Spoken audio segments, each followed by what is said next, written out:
Ho, ho, hose.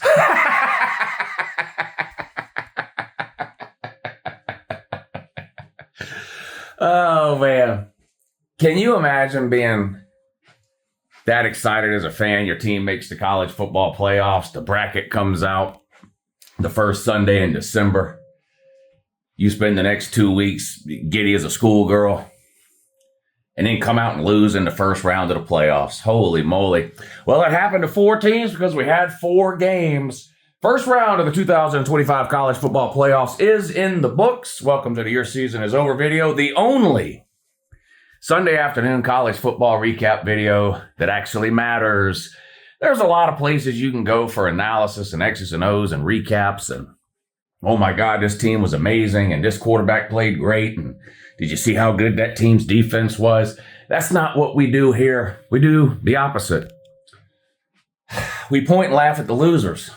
And that's what we're going to do today.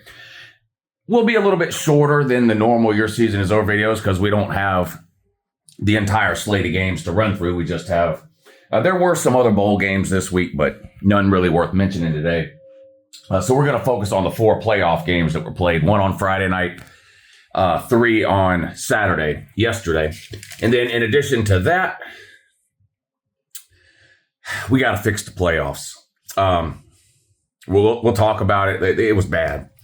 Got the We're Back list. Boy, there's a huge update to the We're Back list. Ain't there? Yeah, there is. There is. What's Josh Pate going to talk about tonight? Well, you know, talk about that. I mean, there's no choices. Pat the head over there with the, and we'll look forward to the next round of the playoffs. If you're watching this video later and not watching it as it premieres, first of all, what's wrong with you? This is the order that we're going to go through the games today if you want to skip around. First, we're going to talk about Oklahoma, Bama, then Texas A&M, Miami, then Tulane, Ole Miss, and then James Madison, Oregon. All right, let's start off with Oklahoma and Alabama. Wow. Devastating loss here for Oklahoma. For the obvious reason, it's a playoff loss. But in the case of Oklahoma, there's a couple of other things at play here that make this just almost hard to stomach. It's got to be, if you're an Oklahoma fan. I mean, this has just got to be brutal. Number one, this is your 5th time making the playoffs. Is that right? 4 times under Lincoln Riley in the 4-team era, right? In the late 20-teens. And now you make it under Brent Venables in year 2 of the 12-team era.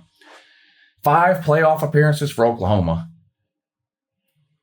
5 first-round losses. That's unbelievable to me. It's like you would think, given that many opportunities in the playoff, even if in every year you go back and look and you say, well, they were an underdog in this game, they were an underdog in that game, they're an underdog in every game, which they weren't. But even if they were, you would think at least once out of 5 times they would get lucky and win. But they're now 0 for 5 all time in playoff games. They have never won one. I believe they were favored over Georgia in 2017 in the Rose Bowl.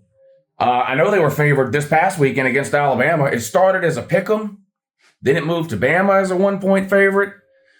By the time the game kicked off, Oklahoma was a 1.5-point favorite. And if all you watched was the first quarter of the game, you were probably feeling pretty good. So that's number one of why this has to be extra painful for the Oklahoma fans. Obviously, anytime you lose a game, it's bad. Anytime you lose a playoff game, that's a little worse. It's an actual elimination game. You know, we use the analogy Your Season is Over, YSIO, every week of the college football season. Not to literally mean that a team's season is over, right? In a week 3 game, or go back to week 1, Texas and Ohio State, right? The loser of that game, their season wasn't over, but Texas still was on the Your Season is Over video, but it doesn't normally really mean that. Well, when you get to the playoffs, it does mean that. So besides the obvious of just, losing a game and even worse, being a playoff game, it's got to be extra painful for the Oklahoma fans because this is now the 5th time out of 5 games that they've experienced a playoff loss. They just cannot win a playoff game. So that makes it just extra brutal for the Oklahoma man. But that's not enough pain for Oklahoma. Oklahoma I forget whether it's is it a sadist or a masochist that likes pain? One of them likes dishing out pain. One of them likes receiving pain. I don't know. I'm not into that. But I forget which one it is. Anyway, whichever one it is that likes feeling pain, that must be Oklahoma fans. Because heading into that game, on Saturday. They were riding high. They had already beat Alabama once during the season. They're in the 12-team playoff. They're playing at home. Nobody had ever lost a home playoff game. Now, we only have 1 year of data on that last year, but all 4 home teams won last year. They were a slight favorite at kickoff. Alabama had been playing some of the worst football we've seen Alabama play in the last 15 years over the last 6 weeks. It looked like now was the time for Oklahoma to win a playoff game and to eliminate an Alabama team that honestly limped into the playoffs. And that's no shade on Alabama. Alabama fans, you know that's true. Y'all were not playing your best ball in the month of November. It looked like everything was set up for an Oklahoma win. They were finally going to win the playoff game after losing their first 4 playoff games. They were finally going to get their win at home, at night. And in the first quarter, they jump up to a 17-0 lead. And this is the part that is the other sort of cherry on top of the pain pyramid that is sort of the life of the Oklahoma fan. You spend 2 weeks leading up to this game, nervous, anxious, excited, all of the normal common feelings that a fan experiences leading up to a huge game. And then it could not have started any better. Everything was lined up for you pregame, like we just talked about, at home, at night, playoff game. Oklahoma was hot the last month of the season. Alabama literally limped into the playoff. It was all set up. Then the game starts. You're up 7-0, 10-0, 17-0. You're thinking, here we go. We're finally going to do it. And then the second quarter came around and it all fell apart. It was, I couldn't believe what I was seeing. I'm just going to be, I could not believe what I was seeing. When I know the Oklahoma fans had to be confident when they're up 17-0 because I'm not a fan of either team. I'm just watching the game and I see Oklahoma jump out to that 17-0 lead. And all of those things I just mentioned about Alabama are going through my head. Haven't played well the last month of the season. Escaped with a win against a bad Auburn team. Got obliterated by Georgia in the SEC championship game. They've got multiple starters out with injuries. They've got multiple other starters that are playing but are nowhere near 100%. Ty Simpson has been terrible in November. He's hurt. Their starting running back is hurt. Their starting tight end is hurt. LT Overton is still out. On and on and on and on and on. And you're up 17-0. And then that second quarter comes around and Alabama had every reason and excuse to roll over and die. There was a lot of people leading up to the playoff. Well, I say not a lot. There was some Notre Dame fans leading up to the playoffs who didn't even think Alabama deserved to be in. It would have been really easy, I think. There was the smoke around the Kalen DeBoer to Michigan rumors. Alabama had every reason in the world, down 17-0 in the second quarter of a playoff game on the road in Norman at night in a game where they were an underdog. They had every reason to just roll over and die right there in the second quarter, down 17-0. That's not what happened. They had a pretty impressive touchdown drive, their first impressive drive of the game, really. They march it down the field, they score, it's 17-7. You're thinking, okay, well, they probably weren't going to shut them out, but you still have a 10-point lead. Second quarter. Oklahoma gets the ball back. Blocked punt. They go 3 and out. They punt. Bama blocks it. The Oklahoma defense plays well following that blocked punt, which Alabama recovered deep in Oklahoma territory, and that Oklahoma defense forces an Alabama field goal. So you go from 17-0 to 17-10 in about a 2-minute period. But still you're thinking, okay, at home, 7-point lead. Yeah, they blocked a punt, but the defense still showed up, forced the field goal. We're good. We're good. Pick six. Pick six from John Mateer. And all of a sudden, you go from being up 17-0 to being tied at 17 in 3 or 4 minutes of game clock. I couldn't believe it. I could not believe it. Alabama had played so bad in that first half. Yet the score was tied. It was hard to believe. It was hard to believe. There was a point in the second quarter of that game where Oklahoma had more first downs than Alabama had rushing yards. They had more points than Alabama had rushing yards. And Alabama didn't finish the game with any rushing yards either. We'll get some of the stats at the end. But halftime, even at halftime, even as bad as the second half of the second quarter was for Oklahoma, you still had to think at halftime, okay, we're basically right back to where we started. We're still at home at night. We're still the favorite. This is a playoff game. 50 Cent's about to come out and rap for no reason. Like, you still had reason to be extremely optimistic if you're an Oklahoma man at halftime. And then the second half happened, and Alabama absolutely dominated you. It was a complete and total beatdown. As bad as you beat Alabama in the first quarter, they beat you equally as bad, if not worse, in the entire second half of that game. At one point, they had scored 27 straight points. They were down 17-0 and scored the next 27 points to take a 10-point lead. 27 to 17. Each team scored again, and the final score ends up being 34-24. Alabama wins. But Oklahoma in the second half of that game was just pitiful. And they lose at home, becoming the first ever college football playoff team to lose a home game. We only have the 1 year last year, but last year they were 4-0. The home teams were. That was the first game this year, and they lost. Now, they ended up not being the only home team that lost yesterday, but we'll get to that other game here in a second. But this has to be absolutely brutal and devastating for Oklahoma and their fans. It could not have been set up any better, and the game could not have started any better than it did. And Oklahoma found a way to blow it.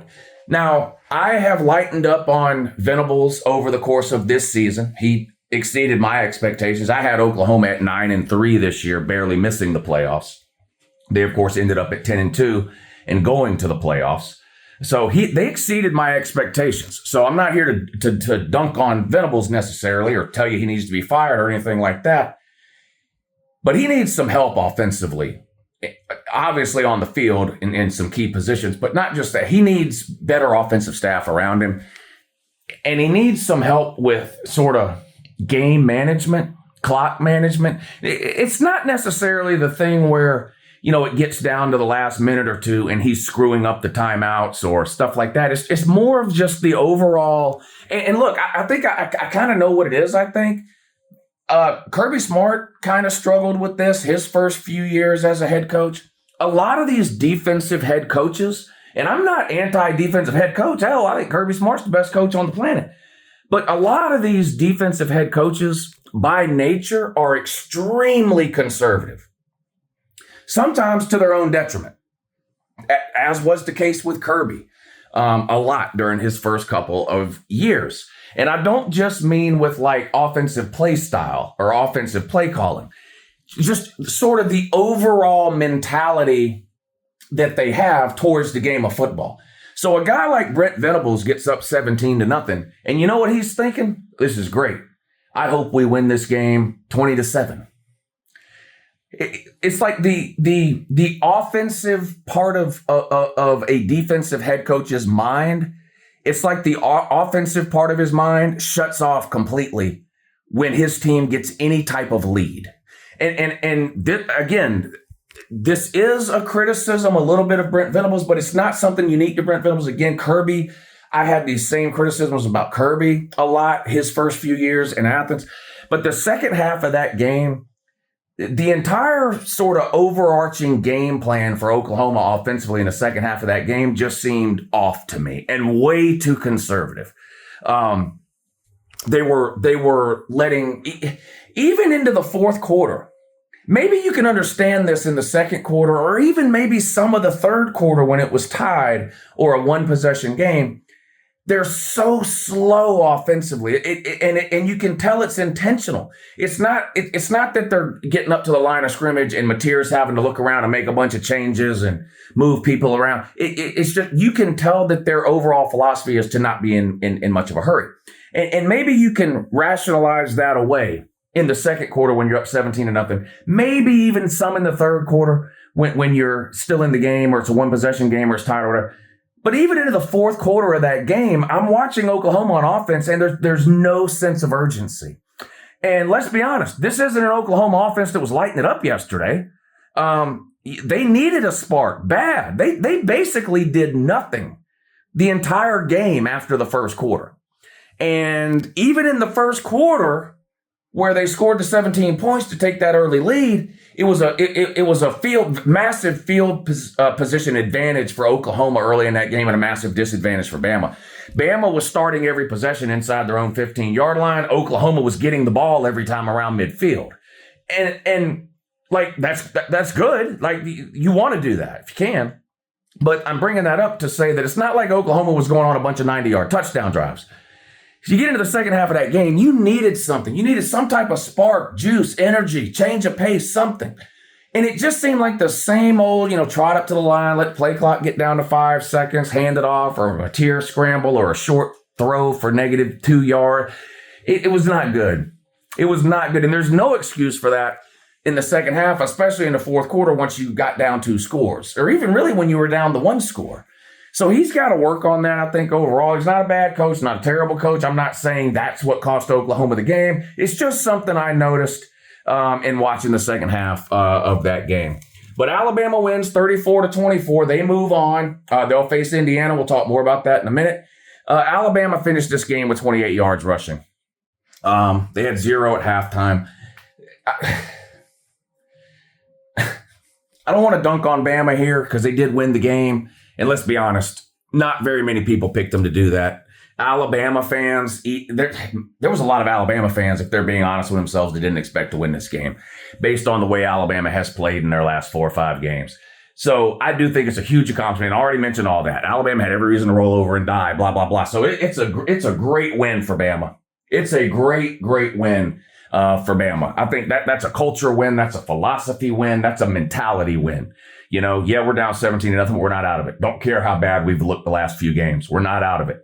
So great win for Bama. But the reality is, these 2 teams, Alabama and Oklahoma, if you combined them, I don't know that you'd have a competent offense between the 2 teams combined. These offenses are not good.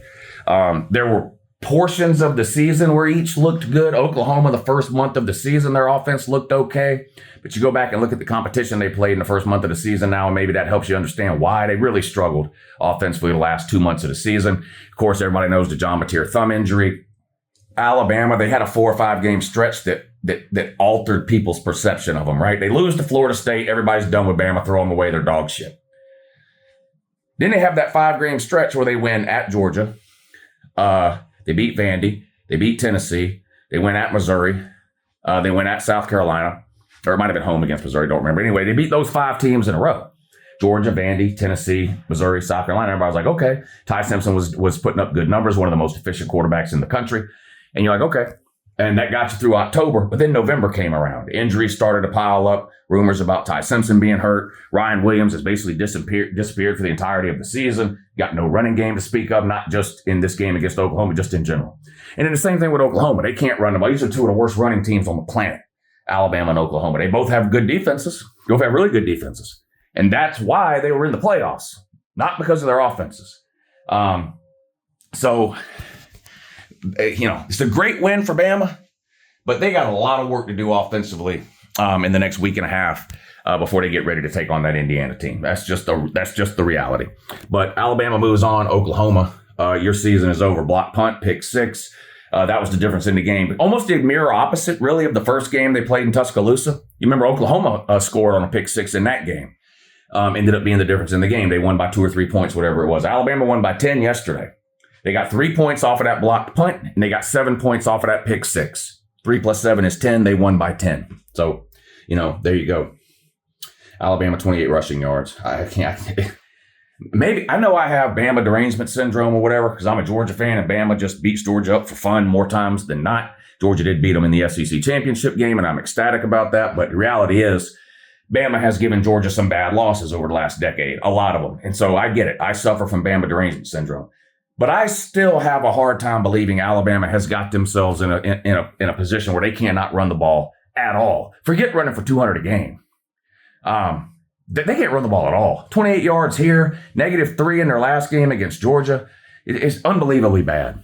I can't believe it. So you can take that as trash talk as you want, if you want to. I don't know, but I cannot believe how hard it is for Bama to run the ball. But anyway, they did get the win, 34-24. Texas A&M and Miami. I understand the critique of the game that it was boring. And believe me, I streamed the game. I heard it a million times in the comments. Terrible game. These teams suck. Boring. Where's the points? Can't score. Offenses are terrible.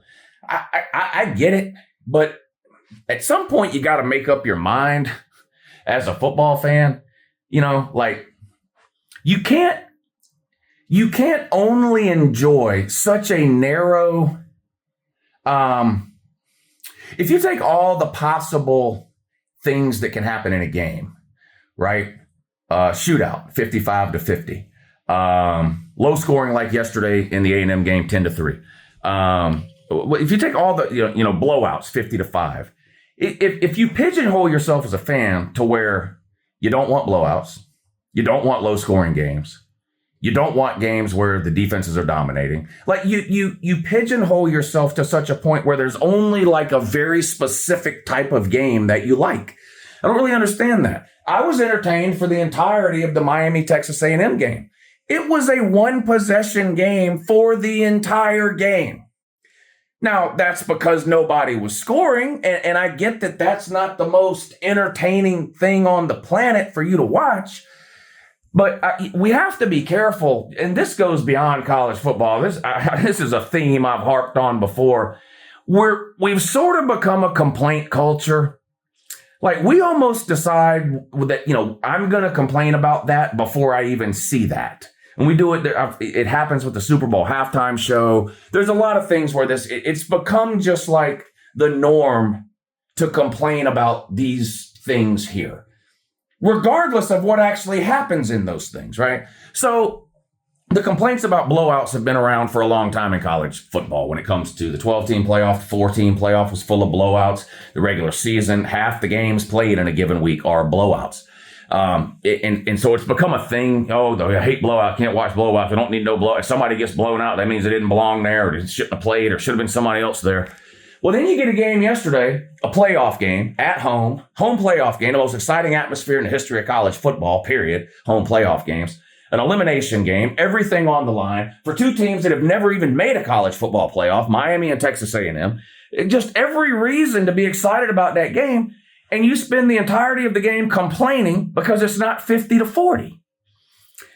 That was a great game to watch yesterday. Do you not appreciate defense at all? I mean, would I have liked to see a few more explosive plays? Would I have liked to see Malachi Tony from Miami get loose a couple more times? Would I have liked to see Marcel Reed make some highlight play? Yeah, I like to see that stuff. But it doesn't mean that if I don't see that, the game was somehow dog shit. I enjoyed every second of that game. It was a one-possession game for the entirety of the game. It was either 0-0, 3-0, 3-3, or 10-3, the entire game. Right down to the last fucking minute when Texas A&M has the ball in the red zone, goal to go, with a chance to tie it up and send it to overtime. And, of course, Marcel Reed throws pick number 2. And I'd be lying if I told you I didn't see that coming. We talked about it really more than we talked about anything else in the Miami-Texas A&M game leading up to it. Which quarterback is going to throw 0 interceptions and which quarterback is going to throw multiple interceptions? Both of these quarterbacks are very talented. Both of these quarterbacks can make great plays. In the case of Marcel Reed, he can do it running or throwing. Carson Beck is a prototypical kind of old school pocket passer, big, tall, strong arm, can make every throw in the book. But if they throw 1 interception in a game, they're going to throw more. It's a weird thing with both of these QBs. You go back to Texas A&M's only loss of the regular season on the road at Texas a couple of weeks ago during rivalry weekend. He threw 2 interceptions in the fourth quarter of that game on back-to-back possessions. He threw an interception. Texas gets the ball. A&M's defense forces a punt. Texas punts it back to A&M. Very first play, he throws another interception. Both in the last 4 or 5 minutes of the fourth quarter of that Texas game. And that was it. Game over. That's why they lost. I mean, they were losing prior to the interceptions, but one of those interceptions in that Texas game was in the red zone again. And then what happens yesterday? Marcel Reed throws an interception earlier in the game. So the game on the line, fourth quarter, A&M drives down the field. They get the ball in the red zone, plenty of time left under a minute, but clock stops with incomplete passes, out of bounds, first downs, all that. So the time wasn't an issue. It wasn't a fourth down throw where you sort of have to be desperate and like your last gasp effort. A third down throw in the red zone into the end zone, a bad throw right into the hands of a Miami defender. And you had to have at least been thinking in the back of your head that was coming, because that's almost exactly what happened in the Texas game. And both of these quarterbacks don't ever throw one interception. Carson Beck ended up throwing 0 yesterday. If Carson Beck would have thrown one in the first half, guaranteed he would have thrown another one in the second half. It's just weird with both those QBs. They come in bunches. So do I think Marcel Reed had a terrible game? No. But the minute he threw that first interception, didn't we all know the second one was coming? And it came at the worst possible time. Very end of the game, and it cost him.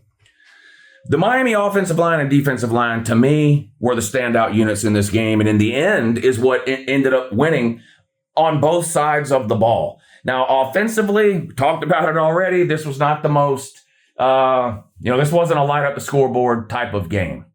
But Miami never gave up on the running game, even though A&M played great against the run for 3 quarters. But Miami never gave up on it. They kept going back to it. Like any good offense will, you have got, especially when you've got an offensive line like Miami, you have got to establish the ground game, even if you're only getting a couple of yards a pop the majority of the time. Because what happened yesterday? The fourth quarter happened. Heading into the fourth quarter, Miami had under 100 yards rushing. After the fourth quarter, Miami had 175 yards rushing. And the majority of that came in the fourth quarter. Fletcher had an unbelievable game. 172 of that 175 yards was from Fletcher. And the majority of his yards were in the fourth quarter. He had that one big long run in the fourth quarter. And over the course of the game, the Miami offensive line and defensive line eventually wore down the Texas A&M fronts. And that, more than any one other thing, I think, is what carried Miami to this victory. And yes, the game ended on a Marcel Reed interception. But one of the reasons Marcel Reed threw 2 interceptions is because he was being constantly harassed. He was constantly under pressure and got sacked 7 times. Did I write that down? Yeah, he got sacked 7 times. So he's seeing ghosts back there in the pocket. So with the game on the line, the most pressure he's ever been under as a human being, under a minute to go at home in a playoff game, down 7 in the red zone, what happens? Playing in his mind over and over again is the constant pressure from that Miami defensive front that he's been under for the entirety of that game. He drops back to throw, throws a bad pass right into the hands of a waiting Miami DB in the end zone, and the game was over. The game was over. And Texas A&M becomes the second team in the history of college football to lose a home playoff game. Oklahoma having lost the night before. Miami, 175 rushing yards, most in the fourth quarter. Fletcher ended up with 172.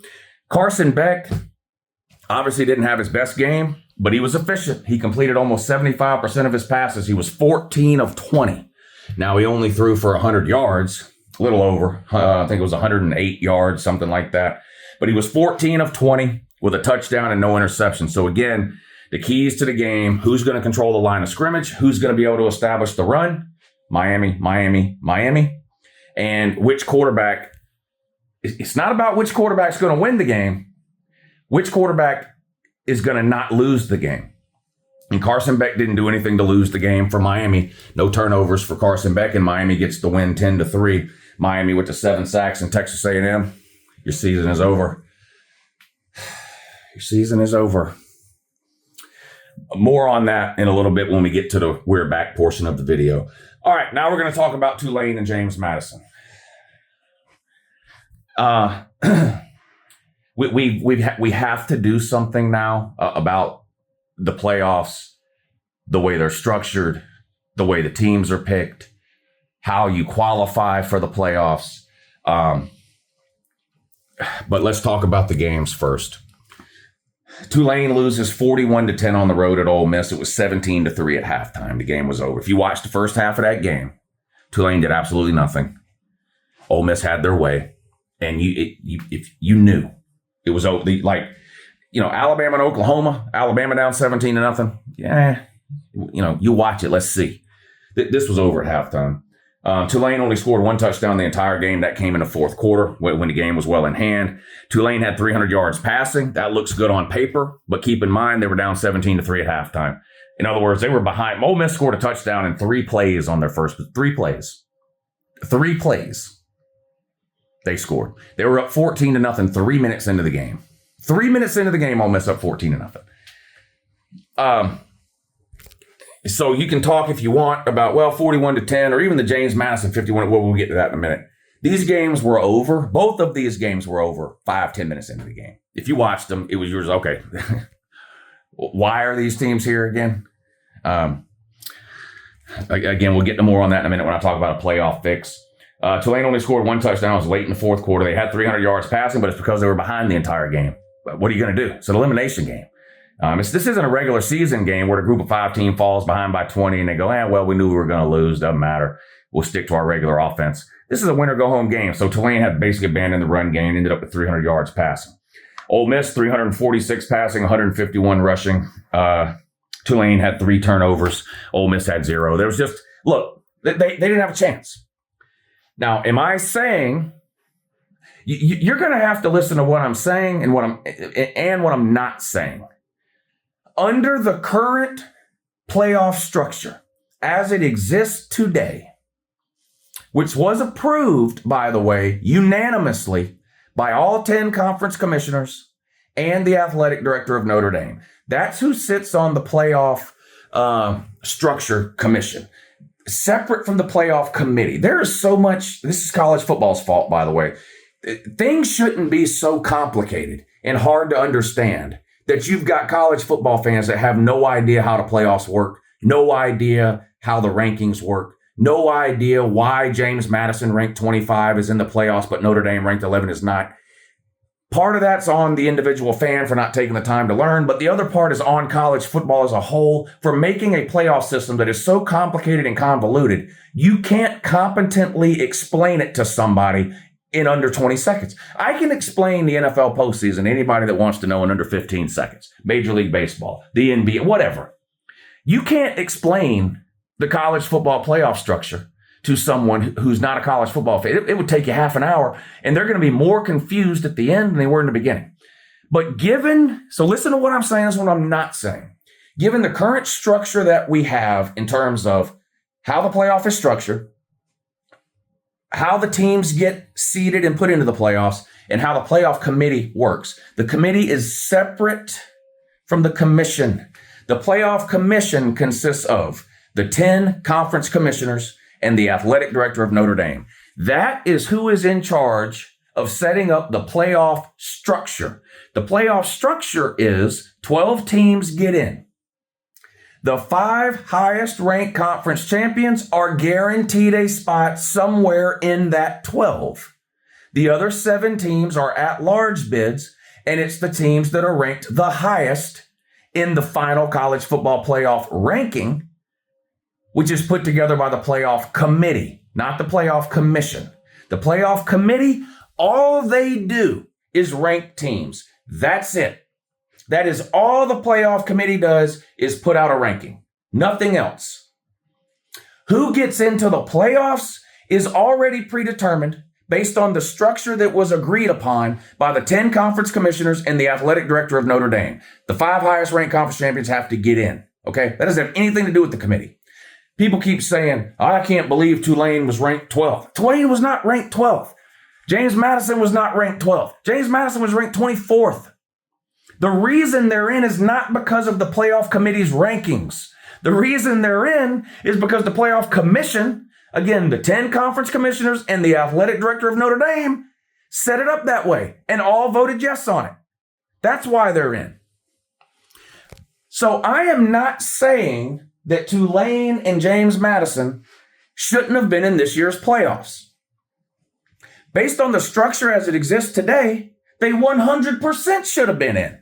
There was no choice. There's nothing the playoff committee, the group that ranks the teams every Sunday, there's nothing the playoff committee could have done to keep them out. It's the 5 highest ranked conference champions.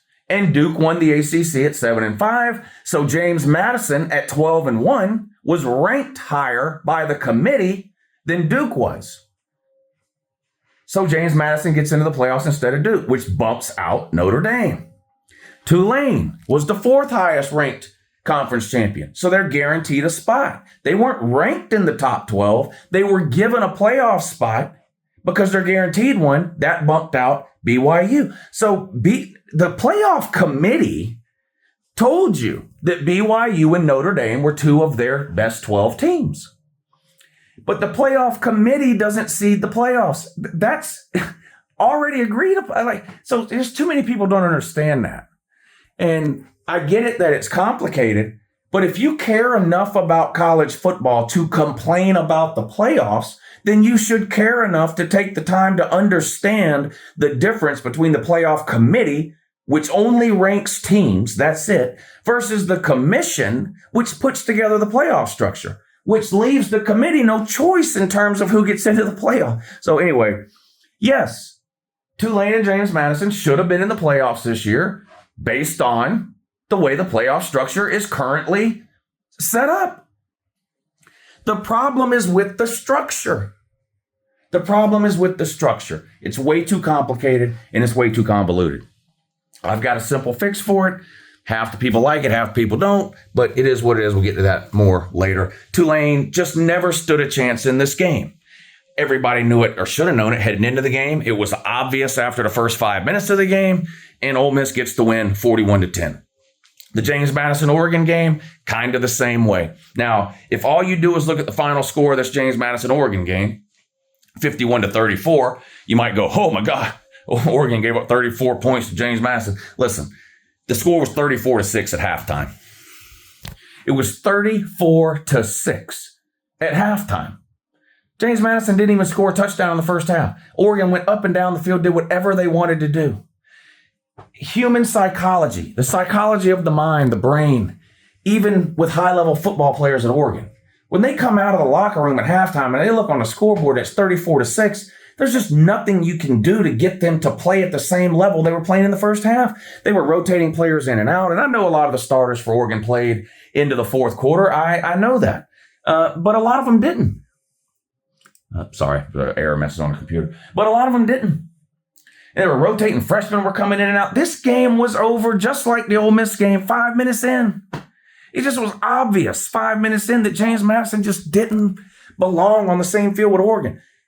And again, please listen to what I'm saying, what I'm not saying. I am not saying that any other team should have been in instead of James Madison. James Madison had to be in based on the current structure. There's nothing that the committee didn't do anything wrong. The committee doesn't seed the playoffs. All the committee does is rank the teams. So it's not that the committee did something wrong. It's just we all knew going in that this is not going to be a competitive game. These are unwatchable games. The SEC gets shit, rightfully so, for playing FCS teams in November. My complaint is that it's unwatchable. This is an unwatchable game in the middle of November when we should be watching games that have playoff implications or conference title implications. And instead, we get SEC teams beating up on FCS teams. And we all say the same thing. This is a mismatch. It's unwatchable. It's blowout TV. Those same things are true for Tulane versus Ole Miss and for James Madison versus Oregon in a playoff scenario. In the regular season, you see these games that are blowouts like this at halftime. What happens? Running clock in the second half. All the walk-ons play in the second half. It's unwatchable. It is totally unwatchable. The only interest anybody had in this James Madison, Oregon game in the fourth quarter were degenerate gamblers like me. I had James Madison plus 21. They were down like 25 or something with a minute to go, and they were on their own 1 yard line. James Madison, in the last minute of the game, had a 99-yard touchdown drive to make the final score 51-34, which if you don't have your calculator, that's less than 21 points, which means James Madison ended up covering the 21. So I was glued to the TV for the last 2 minutes of that James Madison, Oregon game, but I'm a degenerate fucking gambler. Your average idiot is not watching that. I wanted to live stream the games yesterday, all 3 of them. I live streamed the entire Alabama-Oklahoma game. I live streamed the entire Texas A&M Miami game. I stopped streaming the Tulane game and the James Madison game at halftime. It's unwatchable. It's unstreamable. We have got to change the structure around college football. It's hurting the sport. It takes away momentum of the playoff. It's a damper on the excitement level. Now, look, if you're a Tulane fan or a James Madison fan, I'm sure you were over the moon yesterday, through the roof with excitement. But what about the other 99% of college football fans who, instead of watching a potentially competitive playoff game, have to watch basically, it's basically like, we feel sorry for you, so here, we'll let you go get your ass beat. And somebody commented on one of the streams yesterday, do you think the group of 5 eventually will just get tired of losing these games by 30 and 40? And no, they're there for the money. They're there. Now, they're there for the money. That's it. They're there for the money.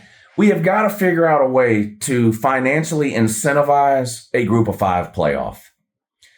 Because the group of 5 is not going to voluntarily remove themselves from the real playoff and therefore forfeit one of their conferences an opportunity to earn those millions of dollars that they get by one of their teams getting in, or this year, 2 of their teams getting in. So somebody, some TV network, some executive, somebody has got to step up and say, listen, I'm willing to go out on a limb and finance a group of 5 playoff on the front end. I'll recoup my money on the back end through TV network deals or whoever picks up this group of 5 playoff. And here's the other thing, and really should be the most important thing in why the group of 5 would benefit from having their own playoff versus just being a lamb to the slaughter for the regular playoff.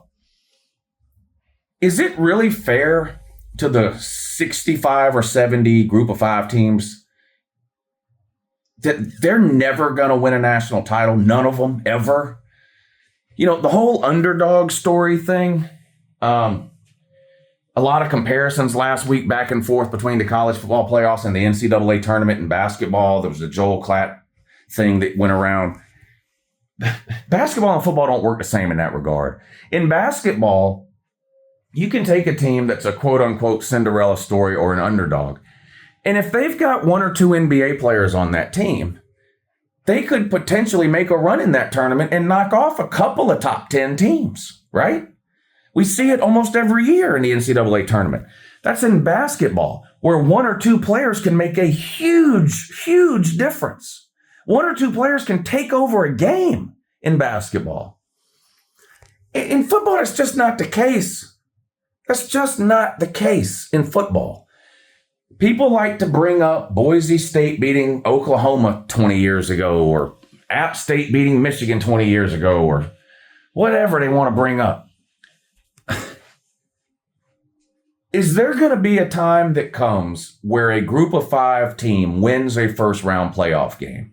Yes, yeah, that time will come. We have seen good group of 5 teams beat good Power 4 teams. Hell, we see it almost every year. It happens to somebody almost every year. The argument isn't that they can't win a game. They're never winning 4 of them.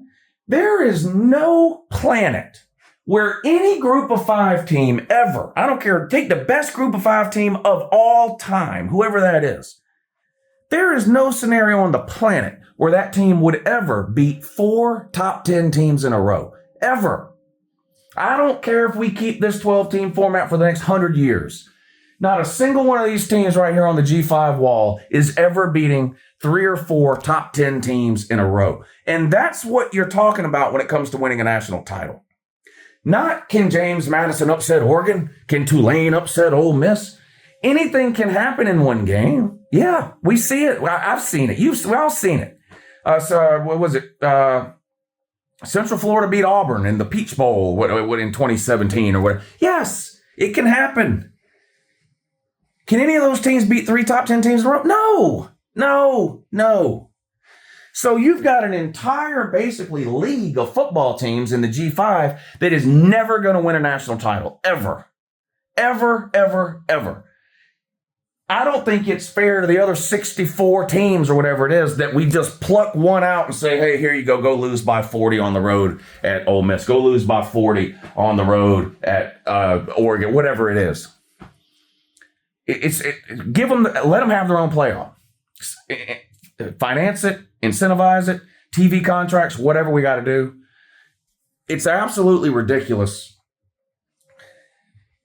to try to pass off to us, the average college football fan, that James Madison or Tulane is the caliber of team that deserves to be competing with Ohio State, Georgia, Miami, Ole Miss, Bama, Oregon, Texas Tech, and Indiana. It's laughable. It's a joke. And look, as college football fans, we're sometimes blinded by our own fanhood when it comes to college football. We get very defensive.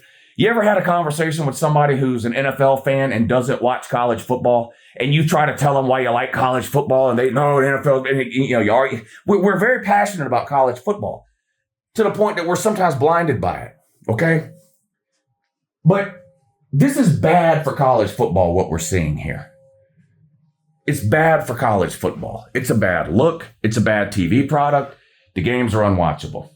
We have got to come up with a common sense solution to fix the college football playoff structure and how the teams are picked. Simply doing away with a group of 5 is not going to fix the problem. I hear people say, well, if they just get rid of the group of 5, then Notre Dame and BYU would have been in and we wouldn't have had any problems.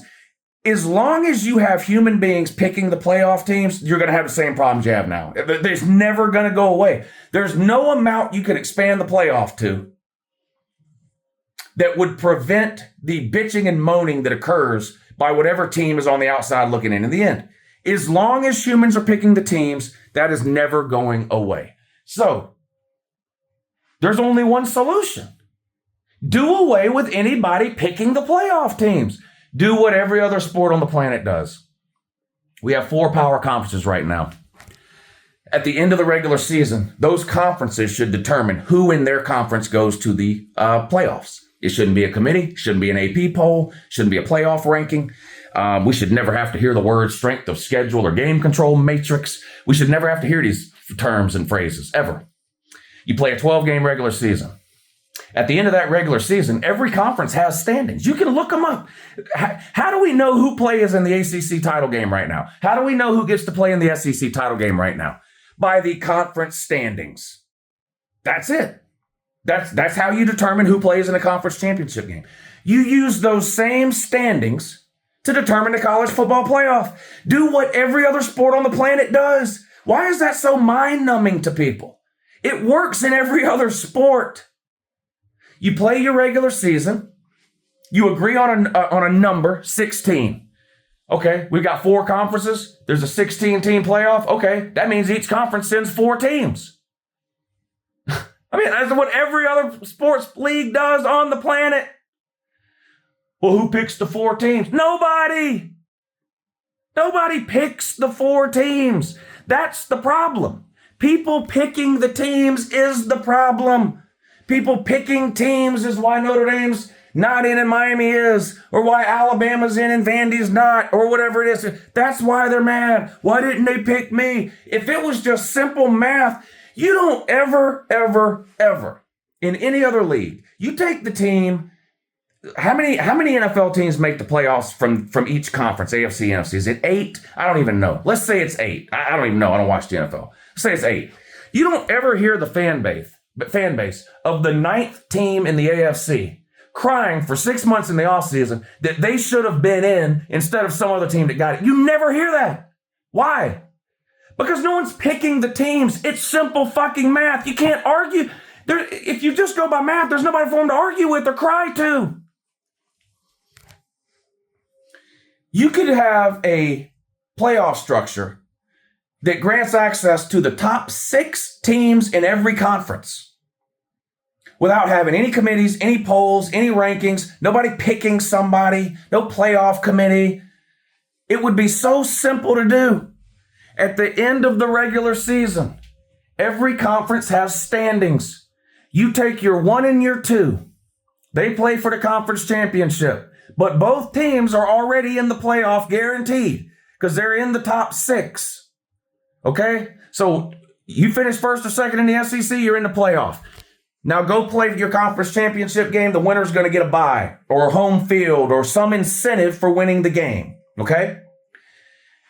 The winner of that game gets in as a 1 seed. The loser of that game is guaranteed to also get in. You then take the 3rd team in the league. On the same day, they play the 6th team in the league. So whoever finished 3rd in the SEC will play whoever finished 6th. Whoever finished 4th in the SEC will play whoever finished 5th. That means all you got to do is finish in the top 6 of your conference. If you can't finish in the top 6, go play in the Pop-Tart Bowl. You don't deserve to be included in the playoff discussion. You have to draw the line somewhere. I'm drawing it at 6. So the 1 and the 2 play each other knowing that they're both automatically in, but the winner of the game will be crowned conference champion and given an incentive in the playoff, either a bye or a home game. You then take the 3, you make them play the 6. The loser is out.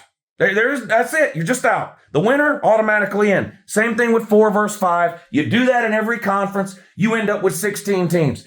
You do that on conference championship weekend. And then you don't wait 3 weeks to play games. The very next weekend is round 1, played on home campuses. The weekend after that is round 2, played on home campuses again. Then you split up the New Year's 6 games and you have your Final 4 and your national championship either New Year's Day or a week, like January 8th or something at the latest. And people still, because I've mentioned this before, and people go, well, you know, the 8th best team in the SEC would beat the 3rd best team in the ACC. Then move to the ACC. I don't give a fuck. I don't care. I don't care. Let's say the fucking Lions, Detroit Lions, NFC. Let's say they get left out of the playoffs because they're not in the top 8 or whatever. I don't give a fuck if Detroit Lions fans think they're better than the Ravens from the AFC who did get in. I don't care. That has nothing to do with who you think is better than that and this, and we think this, and we'd be favored here. I don't give a fuck. I don't care. I couldn't care less.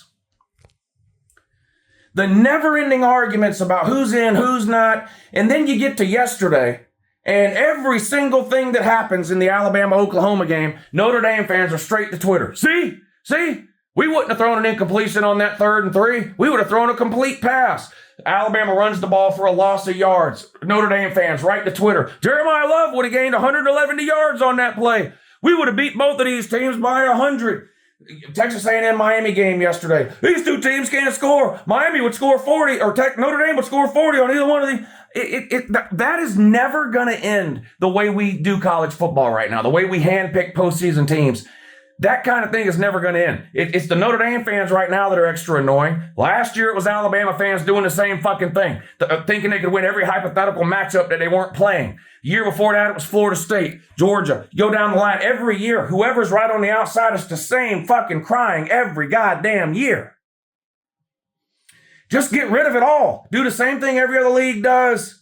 4 teams from every conference get in. The top 6 play on conference championship weekend to determine who those 4 teams are. Boom, that's it. Then they go, well, Lou, if you do that, what's the point of playing non-conference? What's the point of playing non-conference games? Because you want to play football. That's why. You'll get more, not less. Ohio State can play Texas. Win or lose, it has no impact on their ability to make the postseason. And guess what?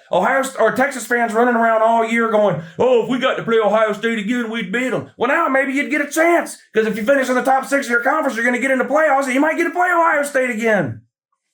Better yet, take scheduling out of the hands of the schools. Force those games to be played.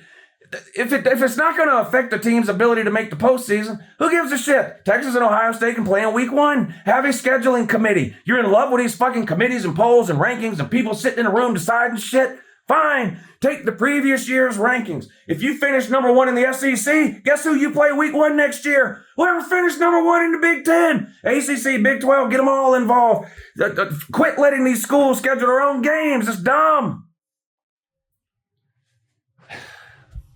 This is the Your Season is Over video. Sorry. James Madison's season is over. He never stood a chance. Thank you for covering, though, because I made lose some money. The next thing on the list is fix the playoffs, but I think we just accidentally did that. Huge news on the We're Back front. Yesterday, of course, was the first ever We're Back Bowl between Texas A&M and Miami. Miami came out on top. What does that mean? Miami no longer on the We're Back list. They have graduated. They're actually back now. Holy shit. Miami is an inaugural member of the We're Back list. They've been on it from day one. Hell, they've been in the ACC, they've still been in the ACC 25 years and never won it, and had never won a playoff game. That's why they were on the We're Back list. Well, that changed yesterday when Ed Reed and his homeless twin, Michael Irvin, showed up in College Station and beat the fuck out of the fake cadets. Holy God. Miami, you're off the list. Congratulations. That's a bigger accomplishment than winning the game. That's a bigger accomplishment than winning the game. Congratulations, Miami. You're off the list. That's the good news. Bad news, A&M, you're still on it. Holy shit, A&M blew it. A&M was 11-0. Almost a lot to make the SEC championship game. Because to get off the list, what do you have to do? Win your conference or win a playoff game. Texas A&M was 1 game away from playing for the conference title. Blew it. 1 win away from getting off the list by winning a playoff game. Blew it. Lost their last 2 games of the year. A&M, you're still on the list, bud. Congratulations. We now need a new team for the list, though. Who's still on the list? Well, Texas A&M, Florida, Nebraska, Auburn. Right? There's 5 left. We had 6. Miami's off. Tennessee. Tennessee, Auburn, Florida, Nebraska, Texas A&M. Texas A&M, Auburn, Florida, Tennessee, Nebraska. Those are the 5 that are still on the list.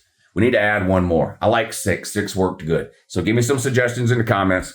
Who should we add? Remember, in order to be eligible to be on the We're Back list, you have to have not won your conference in at least 10 years and not won a playoff game in at least 10 years. So those are the qualifications. There you go. Have fun with that. Josh Payne will talk about Oklahoma and A&M tonight, of course. Pat their head. Everything's fine. You're going 100-0 next year. Don't worry about it. And I don't know what he's going to do with the G5 talk. My guess is he's going to advocate for a change to the structure of how the playoffs work. Anyway, we'll see. Watch the show tonight if you're having a hard time sleeping. All right, we're going to wrap it up here. Who plays in the next round? Oregon and Texas Tech. What do you think the line is on that one? Oregon's favored by 1.5 in the Orange Bowl. Bama and Indiana. What's the line on that one? Indiana is favored by 7. A full touchdown in the Rose Bowl. Ole Miss and Georgia. What's the line on this one? Georgia's favored by 7. A touchdown in the Sugar Bowl. Miami and Ohio State. What's the line on that one? Ohio State favored by 10. That one's in the Cotton Bowl. Ohio State and Miami. Everybody keeps talking about that national championship game from 23 years ago. They've played 4 times. Well, they've played 5 times. The official record between the 2 teams is 2-2. That's only 4. What happened to the 5th game? Well, Ohio State beat them in 2010, but Ohio State ended up vacating all their wins that season because they cheated. They get mad when you say that, but look, you vacated your wins. I don't know what to tell you. So you're 2-2 against the record between those two teams, 2-2 all time. Now, of course, the Natty game, the most famous meeting between these 2 teams of all time, a game that Ohio State won 31-24. That was the 2002 national championship game. There was confusion about that yesterday in the chat. People were saying 2003. The game was played in 2003 because it was played on New Year's Day in 2003. But that game was for the 2002 national championship. And Ohio State won 31-24. That's the controversial pass interference call. Ohio State threw an incomplete pass into the end zone that appeared to end the game. Ref throws a flag, gives them another opportunity. They score, they win the game. Miami fans still talk about it all the time. And I will admit, I don't ever blame refs for a loss. And I'm not saying that that was the right or the wrong call. I'm not even getting into that debate about whether it was the right or the wrong call. But that was a game that did get directly impacted by the referees, clearly. I mean, one of the last play of the game, incomplete pass, game over, Miami wins. Oh, nope. Here comes a flag for pass interference. And it was a touchy one. It was one of those ones where, depending on what lens you're watching that game through, you can make a case it was pass interference, you can make a case it wasn't. But one of the most controversial endings to a national championship game ever. So that's going to be a huge game, obviously, Miami and Ohio State. The game I'm most excited to watch here, and now, look, I'm a Georgia fan. I don't hide that. But the reality is Georgia and Ole Miss is a rematch. Now, I don't think Georgia's a lot to win that game. Ole Miss looked good. I think, and they can score in bunches. It's going to be a great game. But the one I'm most excited about, actually, is Oregon, Texas Tech. I think this is going to be a great fucking game. A great fucking game. Texas Tech is one of those question mark teams, ran through the Big 12, beat everybody they played by 24 or more. They did lose to Arizona State, but that was when their quarterback was out with an injury. And, so there's some fair questions, I think, to ask of Texas Tech about how good are they? Not are they good? Yes, they're good. Their defense is amazing. You got the Buckus Award winner at linebacker, one of the best front sevens in football. But I'm not completely sold on them offensively, I'll be honest with you. And it's not a thing where I think their offense is bad. It's where I question, can their offense perform against some elite defenses like Oregon, potentially down the road, and Ohio State or whoever, right? Georgia, whoever you think the best defenses are right now. But that's the game I'm most excited to watch. It's going to be a great fucking game. Bama, Indiana. Bama, Indiana, it's like your grandfather fighting your grandchild. Like Alabama, as much as I hate them, is probably the best program in the history of college football overall. Maybe Michigan's got a little bit of an argument with that too. But the point is, they're one of the just all-time great college football programs, Alabama. And Indiana is like the new kid in class, the new kid on the block. And you got to test them. You got to push them around. You got to bully them a little. You got to push them around a little, You got to see where their limit is. And so this is going to, now Indiana, you can argue Indiana had that same type of game in the Big Ten title game against Ohio State, right? Because Ohio State's an all-time great too. And Indiana showed up and won the game. But this is going to be a good one here. If there's anybody out there still doubting Indiana, and I happen to know that there are, people are telling me Indiana's not any good because they haven't played anybody. They won on the road at Oregon, and they beat Ohio State on a neutral site. If you think Indiana hasn't played anybody, then you don't think anybody in the country's played anybody. So I don't know what, I think people just still people are still a little too stuck on logos, I think. And I don't say that to say that Indiana's definitely winning the game, but I mean, Indiana's a good team. It's not a fluke that they're ranked number one. They're really, really good. They've earned their number one ranking. So that's going to be a great one. All the games will be great. One of them is on New Year's Eve. 3 of them are on New Year's Day. So we'll have plenty of time to talk about those games. But that's your quarterfinal rounds there. That's your next second round games, all played on neutral sites in the 4 of the New Year's 6 locations there. So anyway, this was a long weekend for me. Getting over this cold, whatever. But anyway, we had some great football. We had some great endings. We had some sloppy football. We had some great defensive performances. We had some offensive explosions, mainly Oregon and Tulane, Oregon and Ole Miss against Tulane and James Madison. Had it all. We had it all. Bowl games over the next couple of weeks. Christmas coming up. Merry Christmas, everybody. Hope you all enjoy the holidays. Spend some time with your friends, family. Hope you get all the presents that you want. Not the presents you deserve, but the presents that you want. Hope you have a good time. I will be streaming as many of the bowl games as I can based on interest in the game. I know a lot of you don't watch any of the bowl games anymore. Some of you still watch all of them. Some of you just watch the more marquee ones, whatever. We'll sort of figure out a streaming schedule for bowl games over the next few days. But we made it through the first round. 4 teams eliminated. Oh, almost forgot about Notre Dame. Yeah, Notre Dame, your season been over, bud. Your season's over again. Well, worst possible outcomes really for the Notre Dame fans' argument, right? Their big thing was, yes, Miami beat us, but we're better than them. We should still be in over Miami.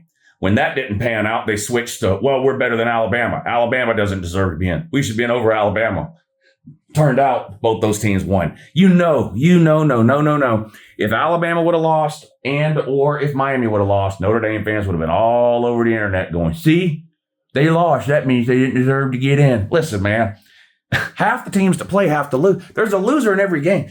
Losing a game is not an indication that the team didn't deserve to be in. If that was the case, then every year you'd have 4 teams that didn't deserve to be in. Because every year there's 4 first-round games, which means there's 4 losers. Dummy. All right. I love you guys. Happy holidays. Merry Christmas. And I'll talk to you again soon. Have a good morning.